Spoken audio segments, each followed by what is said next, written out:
For hundreds of years, people have improved their English by listening to stories. And when I wrote this one, I made sure that it was full of the kind of language native British speakers use every single day. First, you'll listen and read, or just listen while you do something else, to the complete story. Then we'll go through it again, but this time I'll explain all the useful vocabulary and expressions as they appear, so you understand exactly what they mean and how to use them yourself. By the end, you'll have improved your listening skills, your reading skills, as well as learned lots and lots of new words and phrases. And of course, you'll have heard a great story. Hi, I'm Steve. Let's do this. The Reunion. Part 1, 30 years ago. It looks like it's going to pour down, complained Sarah Jenkins, as she stood with the rest of her class on the playing fields of Riverside High School.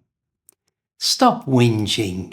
This is better than doing maths, said Marcus, smirking. Despite the weather, the rest of their class of 16-year-olds stood around a small hole in the school field. They'd been asked by their teacher, Mr. Harrison, to each write a short letter to their future selves and bring a small item to place in a time capsule that Mr. Jeffries, the metalwork teacher, had made. The idea was that they would open it in 30 years.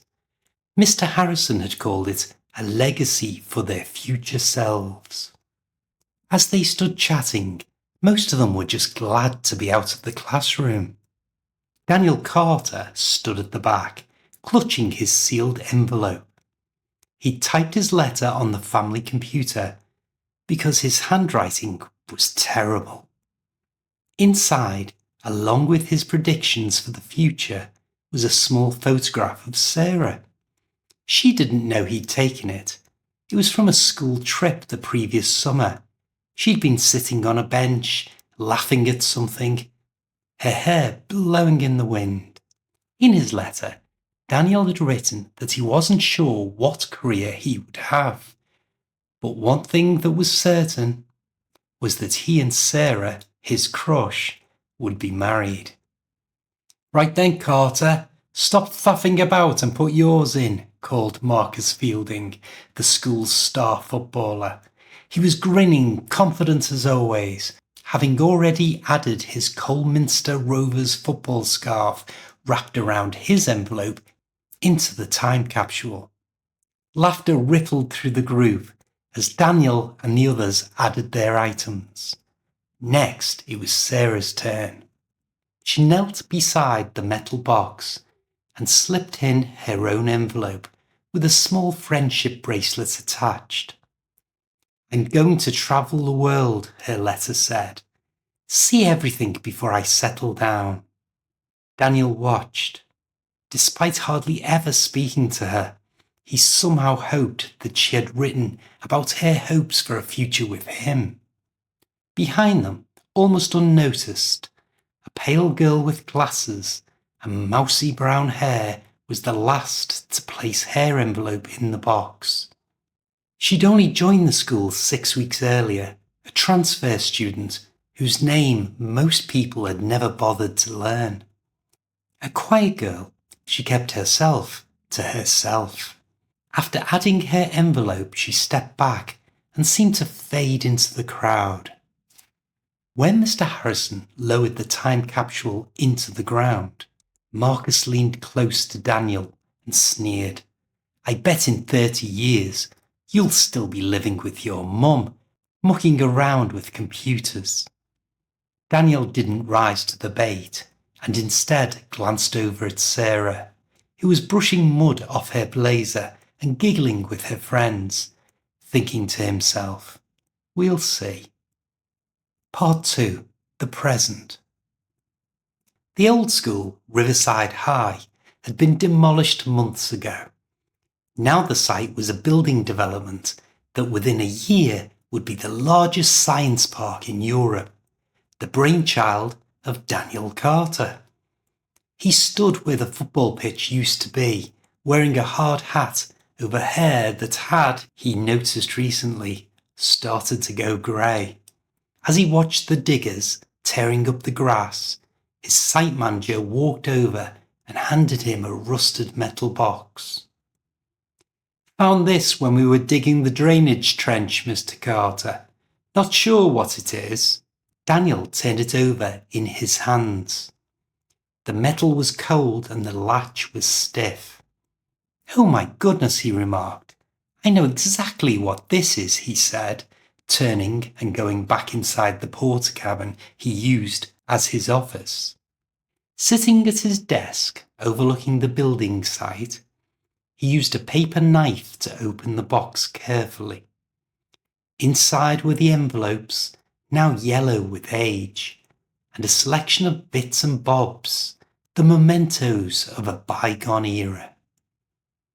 Feeling it would be wrong for him to go through the contents, he carefully closed the lid once more.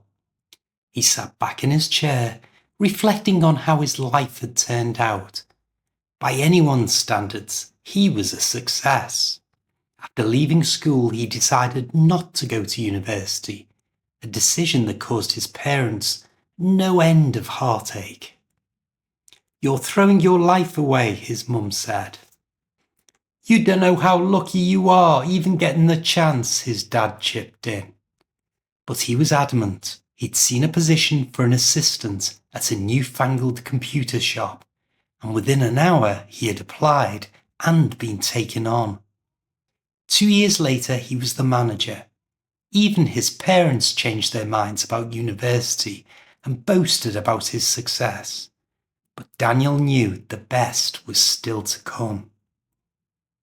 Computer games in the 90s were rudimentary, with clunky graphics, and for someone with his skills, easily mastered, which got him thinking, if only he could come up with a great idea, then he knew he now had the know-how to create the best video game the world had ever seen.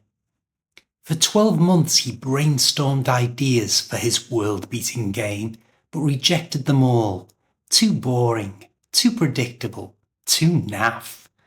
Until one day, his mum of all people asked him to climb into the attic and tidy out the years of junk, old suitcases, camping gear and bric-a-brac that was never used but seemed too good to throw out.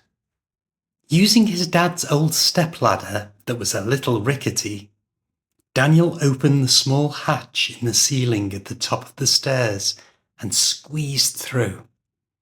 The only light he had was a small torch, and when he shone it into the far corner, he nearly fell over in shock.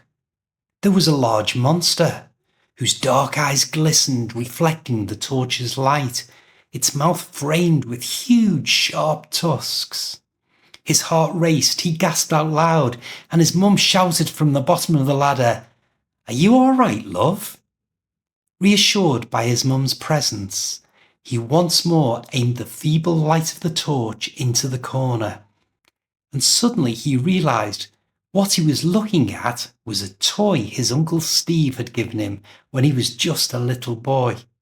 He remembered that his mum had to take it out of his room because he wouldn't stop crying, and the toy, which was called Shrike, had been banished to the attic where it had stayed for all these years.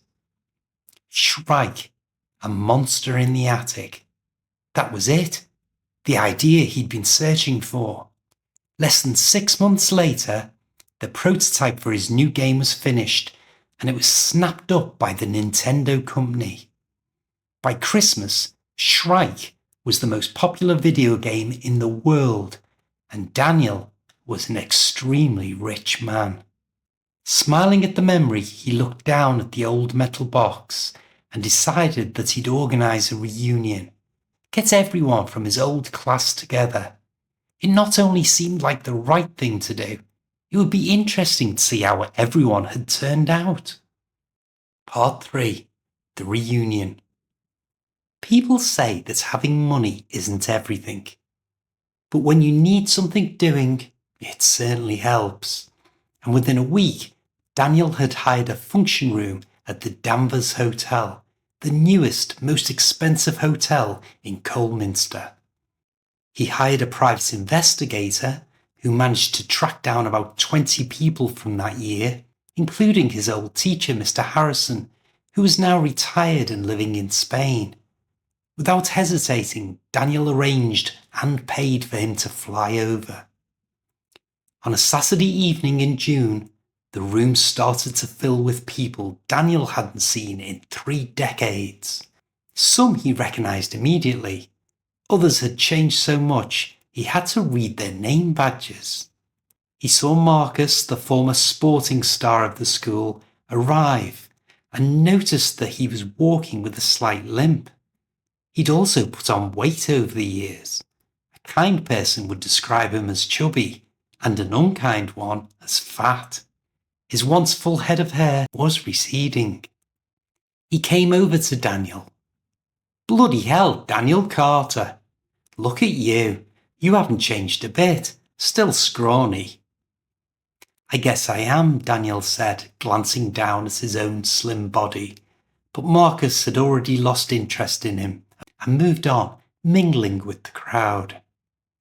The evening was a great success as people got tipsy on the free drinks that were on offer, talking about the old days, teachers they hated, football matches, the ancient computers in the IT room where Daniel had spent most of his lunch breaks. He felt goosebumps on his arms as he noticed that Sarah, his schoolboy crush, had arrived. She looked almost the same, older, obviously, her hair shorter, and like Marcus, she'd also put on a little weight, but on her it looked good. People would now describe her as curvy, even voluptuous. She started chatting with some of her old friends, and Daniel overheard her say that she was divorced with 2 grown-up children. When he joined in the conversation, she barely turned her head towards him, saying, "I'm really sorry, but I'm rubbish with names," taking an obvious peek at his name tag. "Daniel, is it? Were you in my class?" Embarrassed, he made his excuses and walked away. Years of unrequited love from him, and she didn't even remember his name. The crowd went quiet as Mr. Harrison stood at the front of the room, with the rusted time capsule box sitting on a table in front of him. "Right then," he said, his voice still carrying that teacher's authority. "I think it's time we saw what you lot predicted for yourselves all those years ago." He opened the box carefully and started pulling out envelopes, reading names. Some people laughed at what their younger selves had written, others cringed. Lisa Matthews had predicted she'd be a famous singer. She was now a dental hygienist. Tom Hughes had written that he'd live in America. He'd never left Colminster. Then Mr. Harrison pulled out Marcus's envelope. The faded football scarf fell onto the table. "Oh, hell," Marcus muttered, shaking his head. Mr. Harrison read aloud. "Marcus Fielding. In 30 years, I'll be playing for Colminster Rovers, probably as captain. I'll have a big house and be coaching the England youth team on weekends."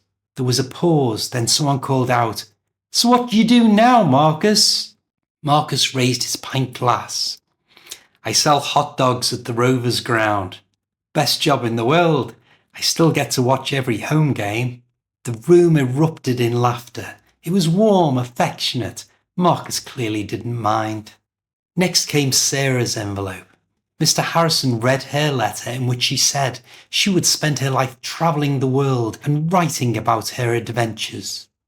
"Well," Sarah said, blushing, "I went to France once, and I read a lot of books. Does that count?" More laughter. Then Daniel's envelope. When Mr. Harrison pulled out the photograph of Sarah, the room went quiet for a moment. "Oh my God," Sarah said, her hand going to her mouth. "He put a photo of me in." Mr. Harrison read the letter. Daniel's prediction that he'd marry Sarah, that they'd live happily in Colminster. "What a loser," Marcus said to one of his mates, loud enough for others to hear. But when one group explained to Sarah just how successful Daniel was, she instantly changed her tune and made a beeline over towards him. Sarah's whole demeanour had changed. She touched his arm. "So I hear you've become a big shot in the computer world these days," she said, playing with her hair. "I guess I've done okay," he replied, taking a step back from her. At this point, Marcus walked over to them saying, "All right, Sarah, a little bird tells me you're single again." Appearing annoyed at the interruption, she continued to look at Daniel, saying, "Yes, I'm divorced now," fluttering her eyelashes. Not taking any notice of her disinterest, Marcus carried on, "Then do you fancy rekindling our old romance?" Finally, turning her head towards him, she looked him up and down before replying, "What, with you?" Finally taking the hint, Marcus moved away back to his old cronies. Turning her full attention back on Daniel, who was beginning to feel like her prey, she said, "He's pathetic. He was all right back in school, but he's really let himself go." Was it his imagination, or was she flirting with him? "Why don't we get out of here and go and catch up properly?" she said, removing any doubt. Before he could answer, Mr. Harrison said, "Right, just one more left," and reaching into the time capsule again, pulled out a final envelope. "This one's Emma Richardson." The room went quiet. People looked at each other, confused. "Emma Richardson," someone said. "Who was that?" "Don't remember anyone called Emma," said another voice. Mr. Harrison opened the envelope and a small wooden ruler fell out. He held it up and said, "This has the name Danny Carter written on it." All eyes looked towards Daniel, who was smiling. "I always wondered what happened to my old ruler," he said under his breath. Mr. Harrison, having placed the item on the desk, began reading the letter. "Like everyone else in this new school, Daniel Carter doesn't even know who I am. But one day, I'm going to marry him." The room was completely silent now. "You better look out, Daniel," someone shouted. "It looks like you might have a stalker," which caused the whole room to erupt in laughter. "I remember her," said Lisa Matthews. "She sat next to me in history class. She was a transfer student, only here for half a term, I think. I can hardly even remember what she looked like." "Mousy," someone added. "Glasses. Didn't really talk to anyone." Sarah frowned and said, "I honestly don't remember her at all." Everyone turned to look at Daniel, who was staring at the letter in Mr. Harrison's hand. Then he started to laugh, the kind of laugh that makes your shoulders shake. "What's so funny?" Sarah asked. At that very moment, the door to the function room opened. A striking woman walked in. She was tall, elegant, and expensively dressed. Her dark hair was styled perfectly, her makeup subtle, but accentuating her beautiful face. She moved with the kind of confidence that made people turn and look. She strode straight to Daniel and slipped her arm through his. "Sorry I'm late, darling," she said, kissing his cheek. "The meeting ran over." Daniel put his arm around her waist and, looking at the gawking onlookers, announced, "Everyone, this is Emma." The room stirred. "Emma Carter," his wife said, adding, "We got married last year, but I've loved him for 30 years. Now listen again, but this time with explanations of the difficult words and phrases used. I've written a guide containing all of these and more, which I've sent to your email inbox. But if you're new here, simply click the link in the description to get your totally free copy.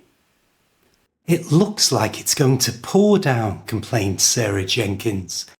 You just heard Sarah say it was going to pour down. This means to rain very heavily. We say this all the time in Britain. It looks like it's going to pour down later, or it poured down all afternoon. Stop whinging. This is better than doing maths, said Marcus, smirking.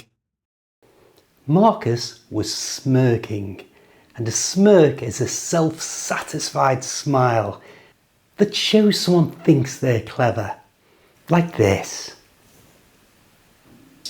And bring a small item to place in a time capsule that Mr. Jeffries, the metalwork teacher, had made. Now this story was about a time capsule, and that's a container where you store items to be discovered in the future. Schools in England often bury time capsules as a project for the class. In his letter, Daniel had written that he wasn't sure what career he would have, but one thing that was certain was that he and Sarah, his crush, would be married. Daniel had a crush on Sarah, and a crush is a strong romantic liking for someone. Right then, Carter, stop faffing about and put yours in, called Marcus Fielding, the school's star footballer. Marcus told Daniel to stop faffing about, and to faff about means to waste time doing nothing useful. Someone might tell you, stop faffing about and get ready. Behind them, almost unnoticed, a pale girl with glasses and mousy brown hair was the last to place her envelope in the box. The girl was described as having mousy hair. And mousy means dull or plain. It's often used to describe light brown hair. I bet in 30 years you'll still be living with your mum, mucking around with computers. Marcus said Daniel would be mucking around with computers, and to muck around means to waste time or behave in a silly way. Daniel didn't rise to the bait and instead glanced over at Sarah, who was brushing mud off her blazer and giggling with her friends, thinking to himself, "We'll see." You've just heard that Daniel didn't rise to the bait, and this means to react to some teasing. If you do rise to the bait, you're doing what the other person wants. They're trying to annoy you and make you have that reaction. Now the site was a building development that within a year would be the largest science park in Europe, the brainchild of Daniel Carter. The science park was Daniel's brainchild, and a brainchild is an original idea or an invention. This way of explaining what English vocabulary means during the story itself is my brainchild. Let me know in the comments if you like it. As he watched the diggers tearing up the grass, his site manager walked over and handed him a rusted metal box. Diggers were tearing up the grass, and diggers are large machines used by builders for heavy work. "Oh my goodness," he remarked. "I know exactly what this is," he said, turning and going back inside the porter cabin he used as his office. Now he worked in a porter cabin, and a porter cabin is a portable building used as a temporary office. Sitting at his desk overlooking the building site, he used a paper knife to open the box carefully. To open the box, he used a paper knife, which is not a knife made of paper, but a small knife used to open up envelopes, that sort of thing. Inside were the envelopes, now yellow with age, and a selection of bits and bobs. And that box contained bits and bobs. And bits and bobs is a great expression, and it means lots of small little items. Every man I know has a drawer full of bits and bobs. After leaving school, he decided not to go to university, a decision that caused his parents no end of heartache. Daniel's decision caused his parents heartache, and heartache means emotional pain or distress. But he was adamant. He'd seen a position for an assistant at a newfangled computer shop, and within an hour he had applied and been taken on. When he left school, he didn't go to university. Instead, he got a job at a newfangled computer shop. And newfangled means it's recently invented. People might describe the latest electric cars as newfangled. Computer games in the 90s were rudimentary, with clunky graphics, and for someone with his skills, easily mastered, which got him thinking. You've just heard rudimentary, and this means basic, not advanced. For 12 months he brainstormed ideas for his world-beating game, but rejected them all. Daniel spent months brainstorming ideas, and to brainstorm means to generate ideas through thought. Before I make these videos, I brainstorm ideas to come up with the best way for you to learn English. Too boring, too predictable, too naff. You've just heard the great British word naff, and naff means unfashionable or poor quality. People could say the way I dress is usually naff. Using his dad's old stepladder that was a little rickety. The stepladder was rickety, and rickety means weak and unstable. It's likely to collapse. The only light he had was a small torch, and when he shone it into the far corner, he nearly fell over in shock. In the attic, he used a torch to see, and a torch is a handheld light. Smiling at the memory, he looked down at the old metal box and decided that he'd organise a reunion.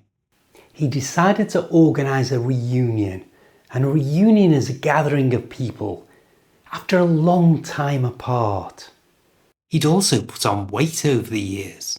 A kind person would describe him as chubby, and an unkind one as fat. Marcus was described as chubby, and chubby means slightly overweight. He came over to Daniel. Bloody hell, Daniel Carter. Look at you. You haven't changed a bit. Still scrawny. Now Daniel was described as scrawny, and scrawny means thin, weak looking.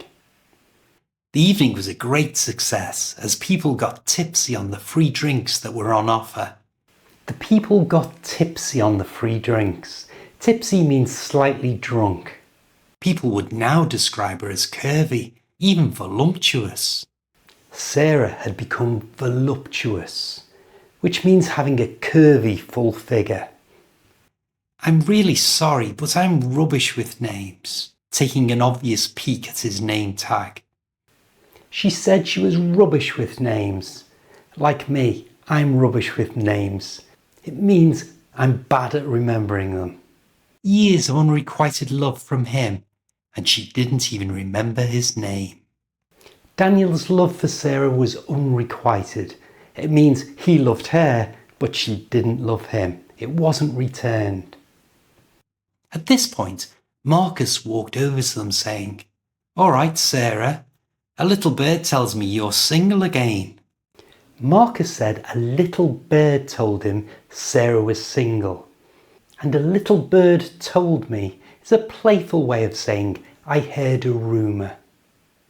Finally taking the hint, Marcus moved away back to his old cronies. Marcus walked back to his cronies, and cronies means close friends. It's usually used in a negative way. Bullies have cronies. Mr. Harrison opened the envelope and a small wooden ruler fell out.